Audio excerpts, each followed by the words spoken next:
Welcome back to another season of If It Be Your Will podcast. Today we start off episode number one with an artist close to home. Alex Hackett from Pang Attack is joining us. And we had a great conversation about growing up in the country, quietness, all his multitude of collaborators that he's been working with throughout his musical career. Also, how record labels suck. We talked about that quite a bit. And then, unfortunately, the end. The final album of Pang Attack is coming out within the next month or so. And we talked about what the future holds for Alex as well and his next musical adventure. It's a great conversation. Hope you enjoy it. Season 4. Here we are. We are coming to you from Eastern Quebec here up in Canada. Starting season 4. Season 3 is a blast. We had a great summer. We're back here. What a pleasure I have today. I have Alex Hackett, who is Pang Attack. You might know from Kill the Lights from the 2010s. 2000, mid 2000. Yeah, geez, some time's flying by. Yeah. Well, Alex, I'm really happy that we're starting off with you as our first getting off the ground again. Alex is also a fellow Quebecer. He's from my area as well, which is even cooler. And we have lots of common friends, which is even cooler. So it's kind of like we're just talking like friends here. Well, yeah, kind of. Yeah, because we're going to talk only about him and not about me. So Alex, thanks so much for coming on here and talking to us about your story, how it all became real for you, this musical business. Yeah. My first question I always ask is like, where did it all start, Alex? Like when were those memories of music was a part of you, therefore was going to be a part of that journey that you had? When were those kinds of recollections that you have of that? Yeah, like first memories of music at Yeah, all? Like yeah, just of like you doing enjoying music. or listening to Yeah, music? all Yeah. the above. Yeah, I mean, for me, it was day one. It's like my first memories were of listening to the radio at the breakfast table or something like that. It's always, as you know, like growing up in the townships. This was the 80s, like early 80s. Right, right. And so, yeah, there was no ambient noise, and there was, it's a pretty rural area, and it's pretty, so any Yep. sound I would gravitate towards, like noise. I needed it because like it's so damn quiet in the country, and like I remember being like scared in the middle of the forest on Schoolcraft Road just outside of Mansonville. Right. And so It's a thank scary God. road. Yeah, I mean, thank God my mom was a music fan, and she would put the radio on in the morning. And so I remember like, Cool. I think it was a station called 95.9 back then, FM Right. 95.9, which I checked doesn't exist anymore. But Okay. like I remember like Walk Like an Egyptian, Bangles. the Gotta love Bangles. it. Like I remember being Yeah. like 4 years old and being like, what is I fucking love this song, man. Like it's so good. And then we built this city on rock and roll by like Starship. Yeah, man. So all that stuff was It's great. classics. Yeah. Yeah. And then we would go to Owl's Head to ski, and where my mom was a ski instructor. And there's like a Kiss poster on the wall, and like all those songs when I was like 5, 6, 7, like they're still grafted in my brain. Like Don Henley's Dirty Laundry is a great one. Yep. Another Brick in the Wall, Pink Floyd. There's all kinds of Mr. Take These Broken Wings. Like Right. all that pop stuff. Like, You're throwing some bangers out there, man, Alex. those are great songs. And Yeah. it's the same with everyone, I assume. Like, like those Yeah. first songs that you really just like that just really move Absolutely. you. You'll always remember them. Yeah. I Yeah. think it I was remember listening all the time to like top 40. Like yeah, Sunday mornings, I would yeah, get my radio out, and that was just like, don't interrupt me. I gotta listen to Casey Kasem and his yeah, walk through. I don't know, it yeah, was 40 or 50 songs he played, but and yeah, like I think back to those times and I'm like, how did I get from that to like Echo and the Bunnymen and the Smiths and the Cure? Yeah. Because a lot of that stuff, and I know that you were a big fan of those artists as well. Oh, huge, They huge. weren't that much out there, really, right? I mean, you'd Yeah. have to find the shows to hear them. Yeah. How did you start to get exposed to the kind of more the indie underground type music? Yeah, I mean that's a great question. I remember and I just heard somebody talk about it recently. I don't know why. It was some weird documentary or something on TV I was watching. And they were talking about the fact that like Quebec and Montreal and a lot like the the francophone people, they loved that Manchester stuff. They loved Right. the Right. Cure and the depressing stuff. Whereas you just go down to the 401 to Ontario and when I went to university, like they all like the Grateful Dead and Fish and stuff, Right. which Oh I God, yeah. which I hated, and I still do to this day. No offense, Deadheads. I kind of maybe coming around to a little bit of Dead, Yeah. but I think it's just like a lot of music too. It's like there's like a technical component to the delivery system, and the fact that Montreal is just like it's just north of New York, and like it was the first cold, depressing industrial place, much like Yeah. Manchester in Northern England. Like, not Yeah. only did we get it first, like in a physical sense in the 80s, like the records would come to Montreal, like Yeah. and go to New York, Boston, Montreal. So you look at those cities on the north-south axis, they Mhm. were all into the same music, pretty early, I think. Yeah. Yeah. Um, and then other than that, like I So, remember going to the older kids at the Knowlton Boat Club. We had this great jukebox at the Knowlton Boat Club, and they put the Boys Don't Cry, the Police. I remember the older kids, like the cool kids, are like, well, we're going into Montreal, and we're getting like a new batch of like cool records. It's like, all right, what do you have? And or they put the Police, like every little thing she does is magic, and right. Right. like that sort of swirling intro with the piano is like Oh, amazing. it's like branded into my soul as like the sound of the end of summer for me, like still to this day. Absolutely. So Absolutely. I mean, very apropos to the time we are in now. yeah, And you are releasing a new record soon. yeah, yeah, Very uh, cool. So, I mean, what comes around goes around, right? Like yeah, life's a cycle. for sure, 100%. And Yeah, Alex, what about the music wise? Like when was it that you first started picking up an instrument to play, with other people or just to learn? Like when were those first experiences in your life? yeah. My mom got us piano lessons Yep. when we were kids and didn't take at all. Like me and my brother and my sister played like the flute, like that Jethro Yep. Tull flute. Yeah. So even though like there's no musicians in my family, but like we were sort of like my mother was a fan and she would listen to ABBA and Rolling Stones, and so I have to credit her with like pumping the music into us. Right. But like instruments, sucked at piano, hated it when I was a kid, and then I got to high school and some people played guitar, and like Mm, I was just like I thought that they were the coolest people in the world, just mm, like playing Stairway to Heaven and like, right. and Cat Yes. Stevens, and I was like, oh man, I'm 15, it's too late, like because Mm, they've been playing for 2 years and they're so good, and I was like, man, I'm 15, it's already too late. So I was really bummed, and then I figured, I might as well like start playing guitar. Is like asking, is like, does that mean I'm a poser? I'm 15, I'm already in grade 10. Is that too old? They're like, whatever. So and I was learned pretty fast and just learned a yeah. couple of songs, and around the same time my friend Tony started taught me a couple drum beats.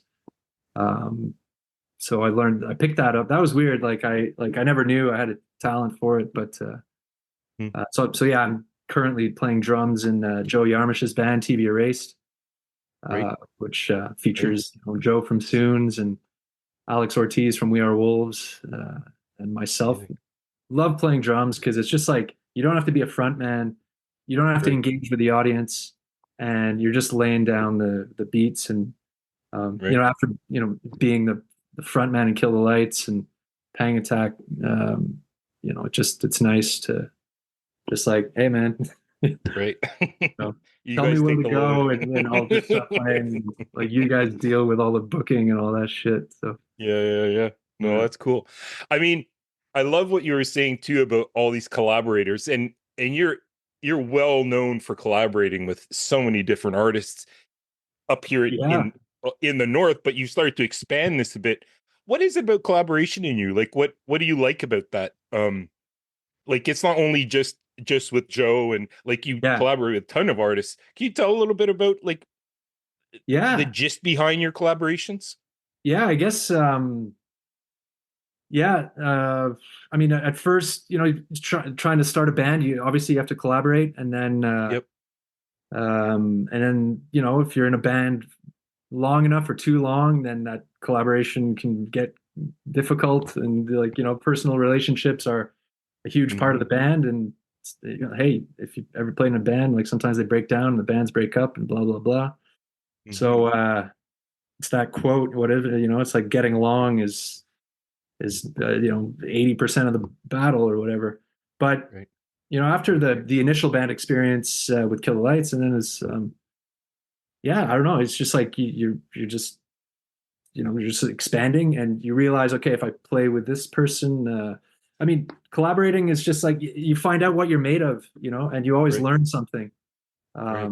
You just find out, like, oh, how there's the result of, like, it's just that chemistry. Like, throw a different guitar player with a different style, something new obviously will come of it, but also you never know. Like, that's the Mm. cool thing about, like, Montreal, and I think a lot of cities have the same thing, where they've got like a revolving cast of stock musicians. If you're still you know sticking at it by the time you're in your 40s and later, then chances are you've rubbed elbows with some of these people, and Mm.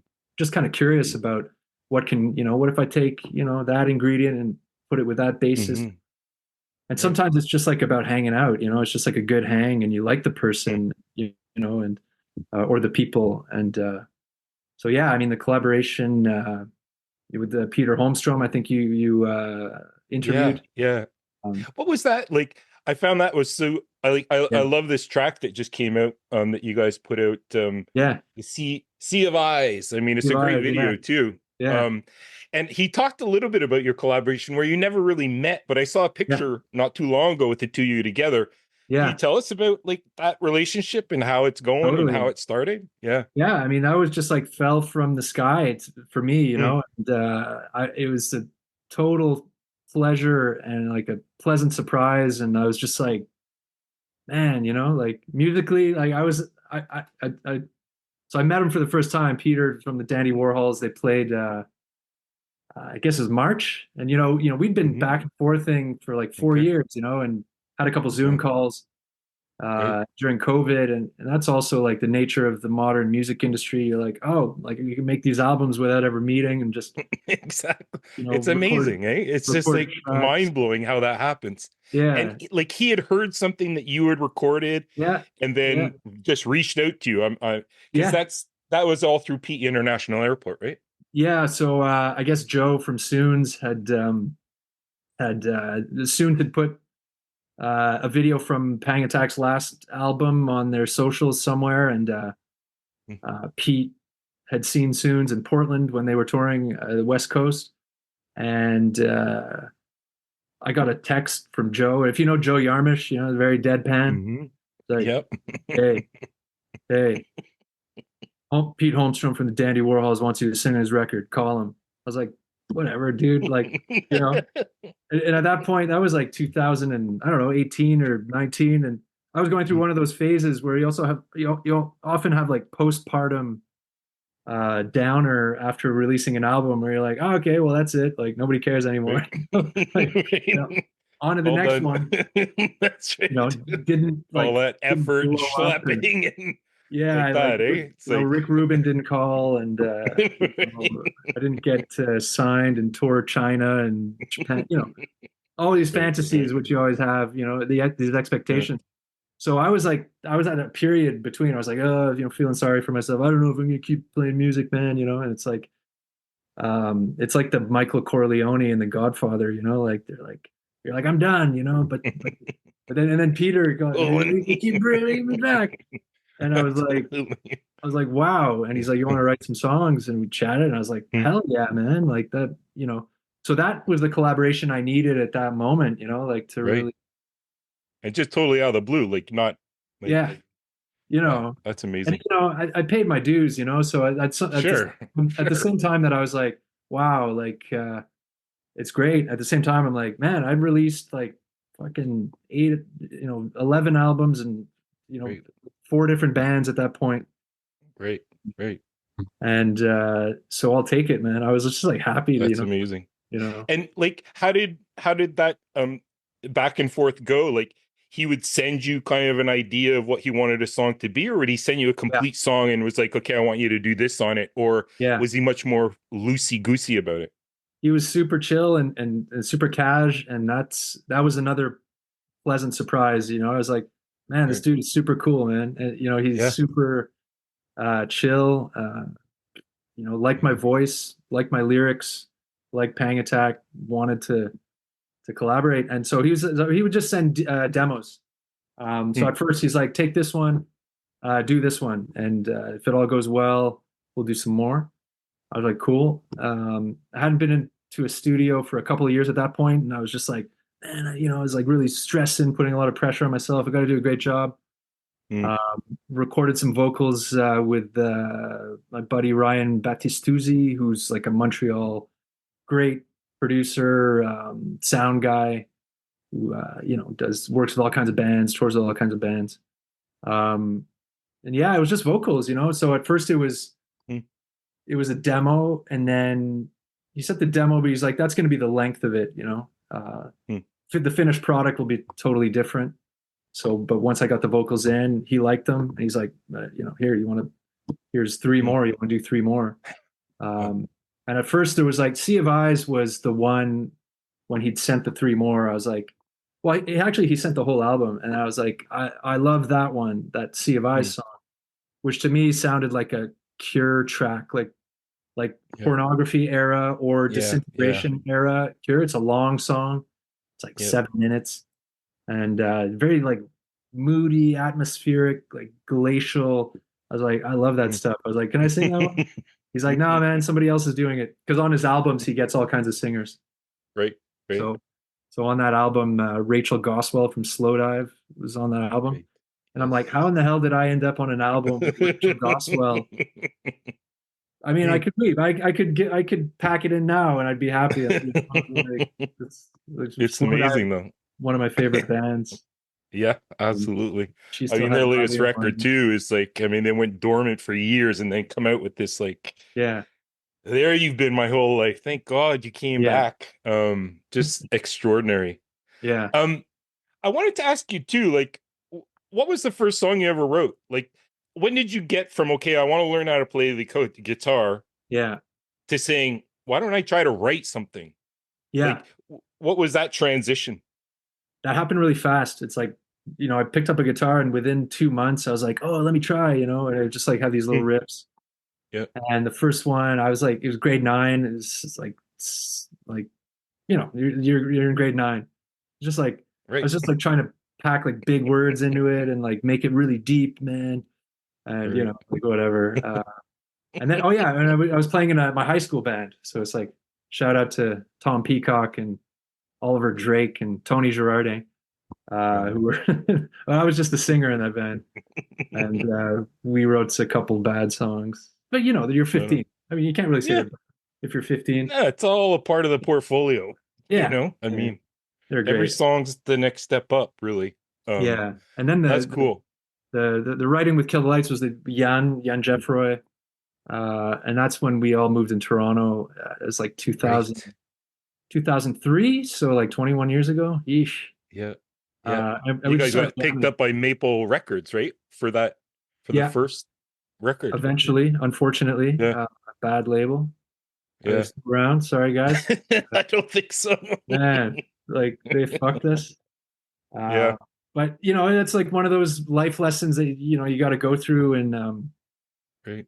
I'm glad I had those experiences, like because it was crazy. Like we would go into the office, and the owner's a guy in a tracksuit. He's like, "Yeah, hey guys, I like the haircut. Maybe cut it. Yeah, the beard. Maybe take it off. It adds a couple of years. okay, we're going to bring your ages down to like, we're going to say in the press release, you guys are 22. Because at that point we were 27, right? And so Right. 27 was too old. And we were like, Too old. holy smokes, it's real. Like the Spinal Tap aspect of Right. the industry is real. Right. And Right. then they just like, they took our album, re-recorded a couple layers onto it, which, just made it sound kind of shinier and more plastic to me. Yeah. Sat on it for 2 years and then re-released it. We'd been playing Toronto for 2 years at that point, and Right. everybody knew the song, and they're like, "Where's the new album?" And we were like, "Well, we got to wait for Maple." And then when they, Right. decided to, it was like, it was bad, like because the Yeah. time was all off, and people were like, "This music's played out." I'm like, "We released it 2 years ago," but they're like, "Well, they're like, you guys are That sounds like idiots," you they know. Like, slaughtered it for you, eh? Like, they Jesus. they slaughtered the timing, and it's our fault too. We were young, and we said yeah, because like Right. they dangled the like, you guys could be the next big thing, and we kind Right. of believed it. Right. When Right. in reality, what you should do and what every young band should do is just keep playing, like just play the circuit Right. and release along your own terms as much as possible. Right. Uh, Right. yeah, and And do you have your own recording studio at home? I don't know, but I Okay. have recorded a bunch at home, and I just do like super lo-fi uh, Right. Because sound was the card. first Pang Attack just you did that recording on your own, right? The first Yeah, Pang Attack? the first two, yeah. Right. Although the second one, I got Dave Clarkin. He's a great synth player, and so he put some synth layers on after. Okay. Okay. But yeah, the first one was like, it's that one man band vibe where Kill the Lights had broken up, and we'd been playing and practicing for like 7 years. Hmm. Which when I was 33, I guess, when we broke up, and like when you think, oh man, 7 years, so long in a band, and you're really, in this day and age, nah, that's nothing. Like you might Right. just be beginning to go at 7 years, But Right. Right. so I'd finished, band broke up, and I was like, I immediately just want to like stay productive. Otherwise, like I don't want to, slump and like fall and get inside my head. Right. Had these songs, some of which we'd been playing with Kill the Lights, and I was just like, okay, I'm gonna go. I went to this guy I knew. It wasn't a music studio, but he was really good. Like he was Hmm. like a sound effects studio guy. Hmm. So we did everything. Like we no amps, like plug the guitar straight in the board. That's cool. I actually got some pretty good sounds. Yeah. Uh, I like that sound. Recorded the drums. He'd never recorded drums, and he had this like concrete, gnarly studio. So with high ceilings, so like the drums sound really pretty weird. Like they sound Yeah. very Yeah. kind of Yeah. metallic and like, but I like it. I think it's pretty original sound.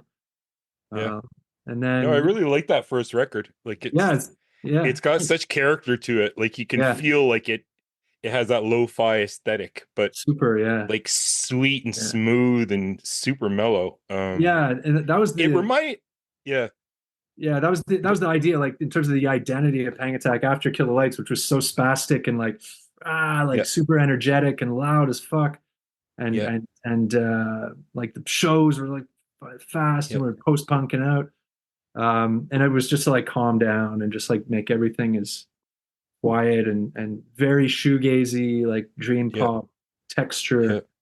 yeah. That was the And idea. was that an intention of yours? Like you wanted to Yeah, get away from that noise from Kill the yeah, Lights? Like 100%. Yeah, and yeah, like what was that like was it the shoegazy like what was your vision of Pan Attack when you were like, okay, Kill the Lights is over, I want to stay productive, I'm going to yeah, start this new thing up, this is what I want it to sound like? What yeah. were those ideas going on in your head? Yeah, it was just like all of a sudden I don't have to, I don't have to negotiate with anybody else. It's just like 100% my songs and 100% my vision, even in terms of like nobody else is playing on it. Mm. Yann is a great drummer. He was very energetic, like very loud. So Hmm. ends up being rock. Like, we put Yann on a song, it's going to sound propulsive. Right, So right. I was like, I'm just going to like have some acoustic songs, just be really kind of drowned vocals, like this sort of shoegaze stuff that I love, Yep, the British yep. stuff, a little bit Hmm. singer songwritery. Um, a lot of ambient pads, like background swells and stuff like that, which we spent a lot of time working on, and I still, do that stuff. It's sort of one of the hallmarks of Pang Attack is the sort of background Right. atmospherics, which I always spend a lot of time sort of nitpicking on, and like I can Oh, do a you could guitar go track, and it's into the like, weeds, with that. Like yeah, the once you little get like, turning those knobs and like, yeah, it's like the yeah, icing on the cupcakes. Like I love that right. stuff. It's the sonic like burbles and weirdness, and Yeah, yeah, yeah, yeah. really experiment. Yeah. Did you find too, like, because Paying Attack, you have five, the sixth is coming out, right? No, the fifth is coming out. So You've it's been putting records out since 2011. yeah, it's three EPs, and Yeah. which don't even exist in physical form. There's Okay. a compilation vinyl, which is that was just like I took, like a certain amount of songs from the first three EPs, released it on a vinyl. Okay. Slow Deceivers, which is still available for purchase, kids. If, Mm. link link on Well, you the got a great Bandcamp page. I'm going to link it to this yeah. so Okay, that kids can go out and get themselves some good paying. great, Um, great. do you find though that Pang Attack's sound evolved over time? And Yeah, I'll lay it out for you because I find that you're going back a little bit to that first yeah, aesthetic of very yeah, you and yeah, almost somber. yeah, It's like folky a bit, but yeah, has this sonic, as you said, atmosphere like in the yeah. background. Like you sent me over the record to give it a listen, and it brings me back to those earlier. Can you talk a little bit about that kind of Nice. coming back to? Yeah, yeah, totally. Yeah, I think I agree. I think that was kind of the point, or the point. I don't know why I decided. It's always a question of like, when you record, who do you record with? How's it going to sound? Mhm. How much production? What are the production values? What's the sort of production identity of the thing? And for the last one that we released, North Country Psychic Girls, Yeah, yeah, that was a pretty big departure in terms of like the influences that we were right. mining and how we recorded.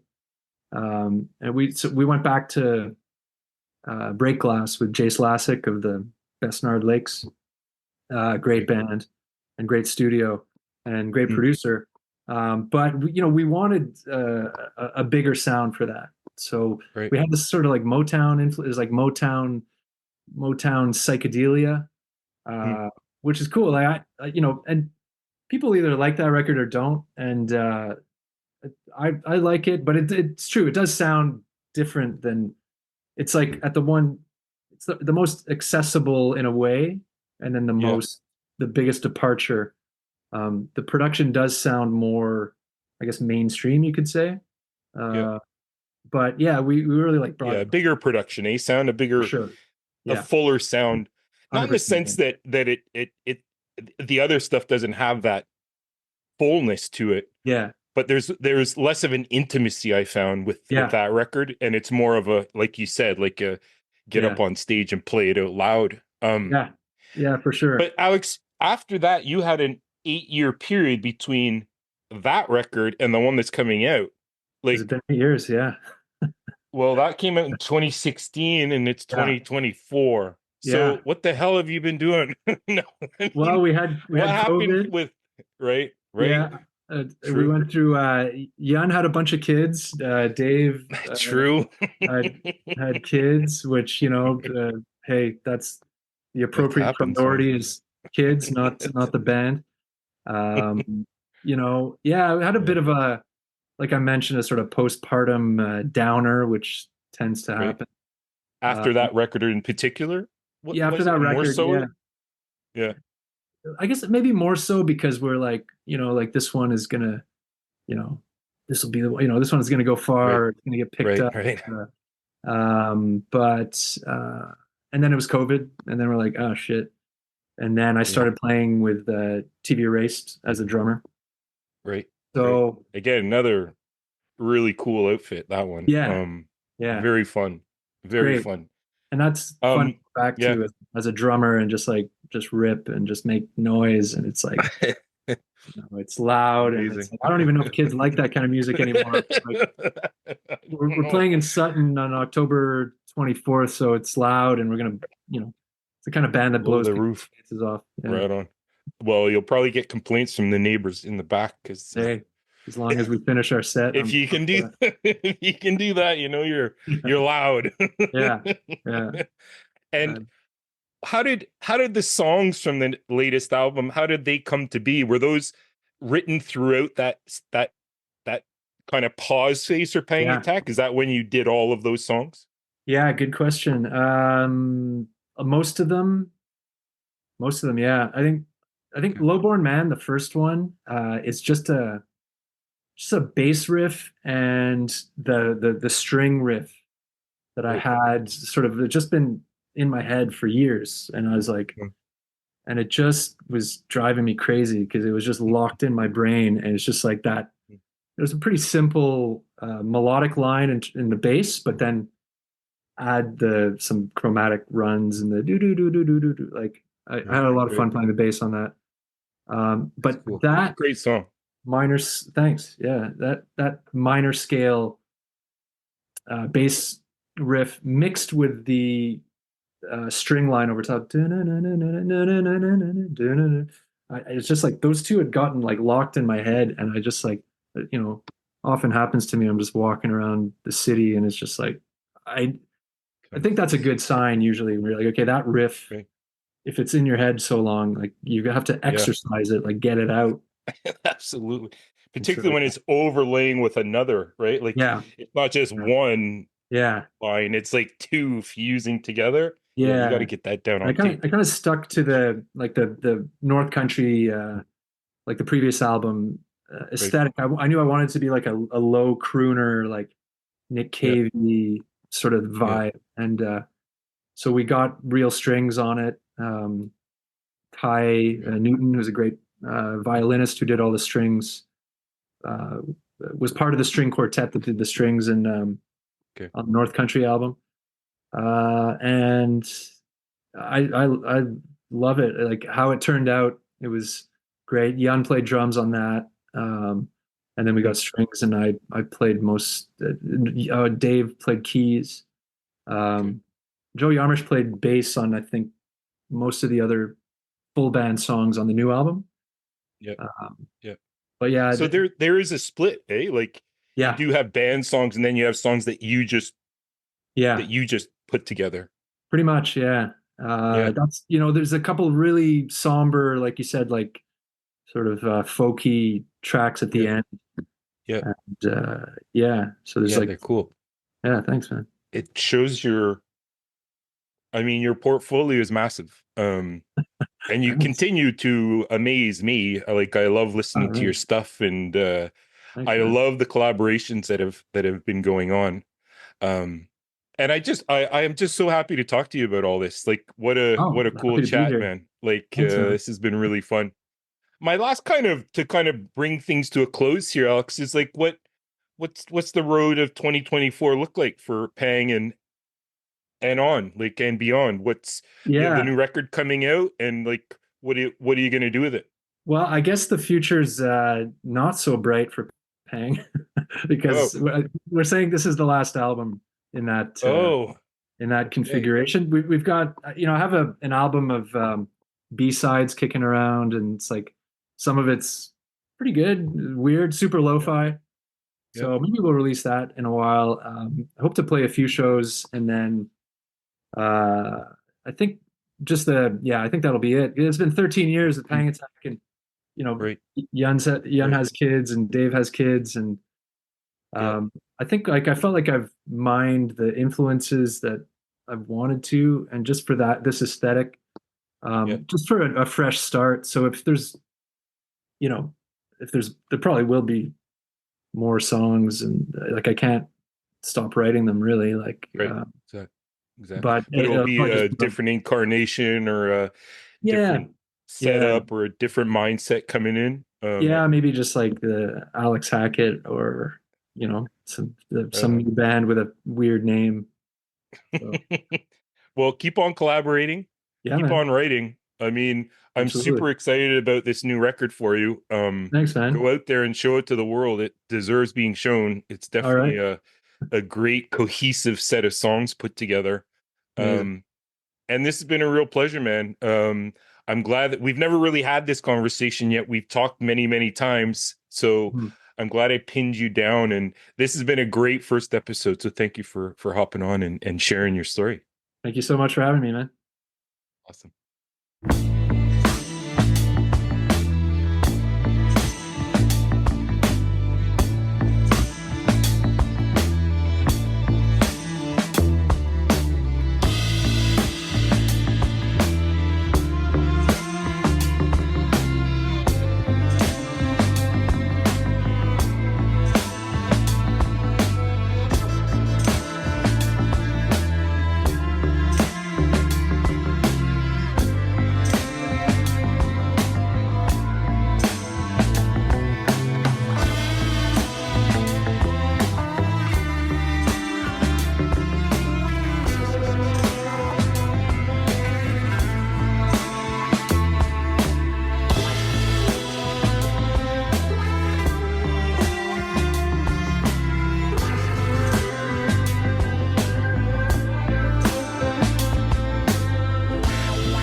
A block of steel, only ever falsely dented.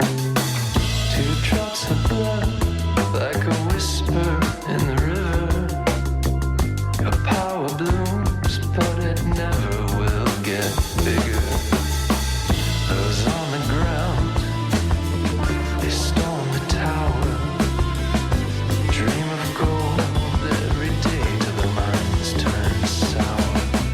They think salvation, but the joke is still the same. That's why I